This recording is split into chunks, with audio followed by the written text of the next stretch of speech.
அஸ்ஸலாமு அலைக்கும். Hi viewers. இன்றைக்கி நம்ம ஃப்ரைட் சிக்கன் செய்ய போகிறோம். நல்லா ப்ராப்பராக ரெஸ்டாரண்ட் ஸ்டைலில் செஞ்சு காட்ட போகிறேன். இதுக்கு நமக்கு தோலோட கோழி தேவை. நான் 4 கோழி கால் எடுத்துருக்கேன். நீங்கள் தொடையும் எடுத்துக்கலாம். தோல் இருந்தால் தான் நல்லா கிறிஸ்பியாக இருக்கும்.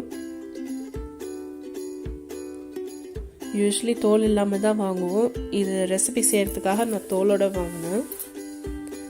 இது நல்லா திக்காக அரைச்ச இஞ்சி பூண்டு பேஸ்ட்டு 1/2 டேபிள் ஸ்பூன் ஆட் பண்ணுறேன். உப்பு தேவைக்கேற்ற போட்டுக்கோங்க. 2 டீஸ்பூன் சில்லி பவுடர். நான் சிக்கனில் 2 வெட்டு போட்டிருக்கேன். அப்போ தான் மசாலா நல்லா உள்ளே ஏறும். இதில் நீங்கள் மஞ்சள் போடுறதா இருந்தாலும் ஒரு 1/2 டீஸ்பூன் ஆட் பண்ணிக்கலாம்.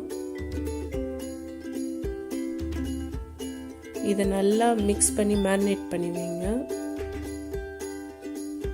இதை 1/2 மணி நேரத்துலேருந்து 1 மணி நேரம் வரைக்கும் நம்ம வைக்கணும் மினிமம். அப்போ தான் மசாலா கொஞ்சமாவது உள்ளே ஏறும்.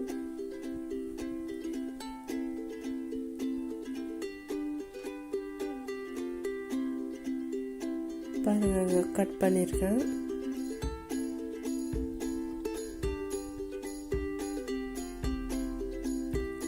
இதுக்கு நம்ம ஒரு முட்டையும் தேவை. ஸோ ஒரு முட்டை நல்லா அடித்து வச்சுருக்கேன்.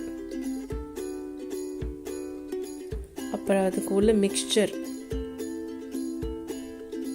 4 டேபிள் ஸ்பூன் மைதா மாவு ஆட் பண்ணுறேன்.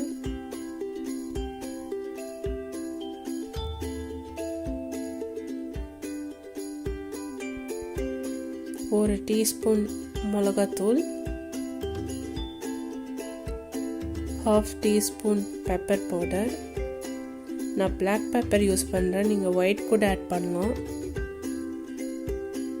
அப்புறம் உப்பு தேவைக்கேற்ற போட்டுக்கோங்க.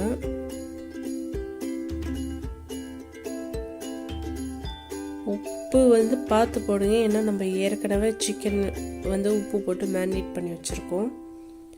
இதை நல்லா மிக்ஸ் பண்ணும். கொஞ்சம் டைம் எடுத்து மிக்ஸ் பண்ணுங்கள். இல்லைன்னா உப்பு ஒரு சைடில் மட்டும் இருக்கும், ஒரு சிக்கன் மட்டும் கொஞ்சம் உப்பாக இருக்கும்.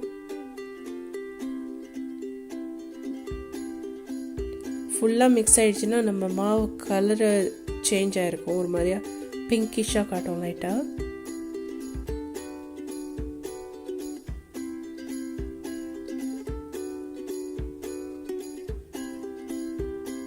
இப்போ நம்ம கோட் பண்ணிடலாம்.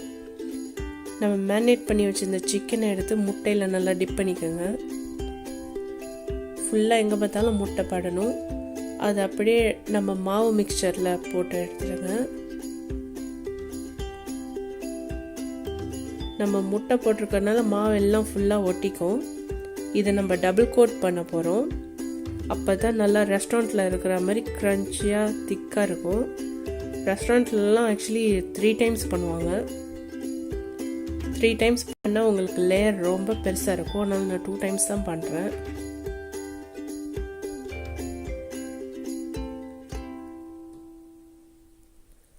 இதை நல்லா மிக்ஸ் பண்ணி எடுத்து வச்சுக்கோங்க.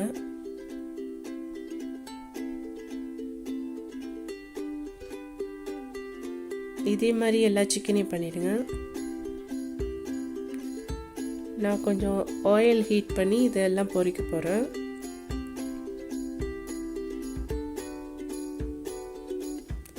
எண்ணெய் நல்லா சூடு வந்தோன்னு சிக்கனை ஆட் பண்ணுங்கள். ஆட் பண்ணிட்டு ஃப்ளேமை குறைச்சி வைங்க. இது பொறுமையாக நம்ம வேக வைக்கணும்.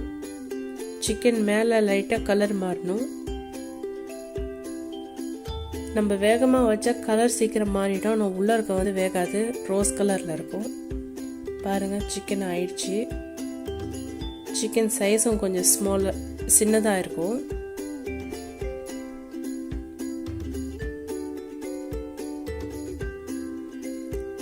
இதை நான் இன்னும் கொஞ்சம் ஃபுட்டோட இஃப்தாருக்கு வச்சுருக்கேன்.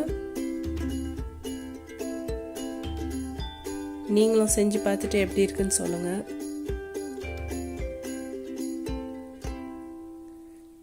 இந்த வீடியோ பிடிச்சிருக்கோன்னு நினைக்கிறேன். பிடிச்சிருந்தா as usual லைக் பண்ணுங்கள், ஷேர் பண்ணுங்கள். சப்ஸ்கிரைப் பண்ணலைன்னா மறக்காமல் சப்ஸ்கிரைப் பண்ணிடுங்க. தேங்க்யூ.